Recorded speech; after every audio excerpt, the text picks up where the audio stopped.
6 فرق كرة قدم من 3 مؤسسات للإصلاح والتأهيل في مدينة مصراتة تشارك في دوري لكرة القدم ينظم لأول مرة بإشراف جهاز الشرطة القضائية فرع مصراتة.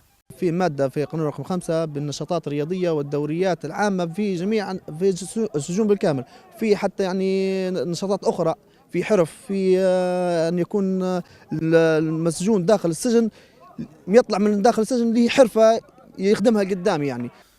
الهلال الأحمر الليبي مصراتة هو الراعي لهذا الدوري، ويشارك في تنظيمه وتحكيم مبارياته وبعدد من سيارات الإسعاف وطاقم من المسعفين، ويرى الهلال في الدوري سبيلا للتأهيل النفسي للسجناء. الشيء الاساسي اللي هو احنا جايين من اجل يعني اقامه هذا النشاط، ليس من اجل الفوز بالكؤوس ولا بالجوائز، بل هو من اجل الترفيه عن النزلاء وتاهيلهم للتاهيل النفسي ليكونوا يعني ان شاء الله بعد عودتهم لاهاليهم في القريب العاجل يكونوا يعني مؤهلين نفسيا ان هم ينخرطوا في المجتمع بشكل عام يعني.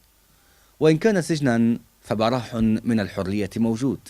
التقينا صدفة ببعض الأهالي الذين جاءوا للزيارة بجانب الملعب والذين أبدوا إعجابهم بالفكرة. هذه لمسة إنسانية من الناس اللي مشرفين على السجن، وممكن الحقيقة تؤدي إلى خطوات أخرى، وهي أنه ممكن تؤدي إلى المصالح الوطنية وتؤدي إلى التلاقي والتراحم والالتقاء بين الناس. اختلفت أعمار النزلاء المشاركين في الدوري، والفرحة كانت بادية على وجوههم ويتصرفون براحة مع رجال الأمن بعيدا عن وظيفة السجين والسجان. حقيقة نشاط ترفيهي وحضاري ويغير الجو الحقيقة في السجون، ويجعل المسجونين قريبين جدا حتى من رجال الأمن، ويصبح فيه احتكاكي وفي صداقة أكثر منها زي ما تقول يعني العلاقة القانونية اللي كانت موجودة في السجون. هو طريقة للترويح عن النفس وإدماج النزلاء في المجتمع بعد قضائهم مدة محكوميتهم.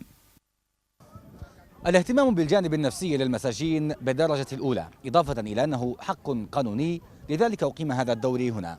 ويسعى جهاز الشرطة القضائية فرع مصراتة والهلال الأحمر الليبي لتنظيم دوريات على نطاق أوسع تضم مؤسسات الإصلاح والتأهيل على مستوى المنطقة الوسطى.